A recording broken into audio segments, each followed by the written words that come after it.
Today, I've launched a new report called SEND in Crisis that looks at the special educational needs crisis here in Suffolk Coastal.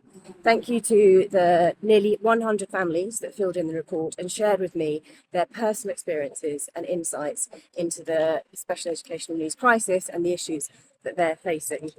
Now, it will be no surprise to anyone that's got special educational needs issues in their family that the system is broken. Nearly 60% of families that filled in my survey told me that they've had to withdraw their child from education. And nearly a third of those 60% have been off school and missing out on education for over a year. Now, if you're battling on SEND, you'll know the heavy toll that it takes on families. So it'll be no surprise to you that you hear me say that 1 in 2 parents that filled in the survey told me that they are themselves struggling with their own mental health as they try to battle a system that's broken and letting them down. Now, I've made a series of recommendations to the County Council and to government off the back of this report.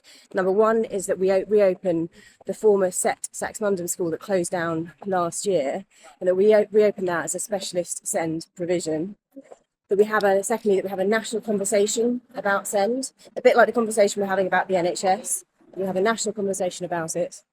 Thirdly, that we have sustainable funding put in place.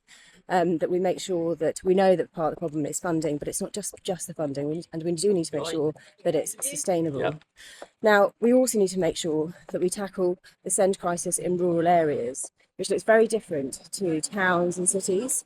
In many of my primary schools, we actually have declining populations. And that means there's actually often an increase in capacity in some of our primary schools. And we should be using that increase in capacity to make the opportunity to make specialist SEND provision in those primary schools. So those are some of the recommendations that I've taken forward. You'll probably hear a lot more about this from me over today and over the next few weeks as I'm doing media today, but I'm continuing to push on it. And there'll be a part 2 on this report in the next few months as well. But in the meantime, I'll be pushing forward those recommendations with government. Do reach out to me if you yourself are struggling to access SEND and you live in Suffolk Coastal, and we'll do what we can to continue to help.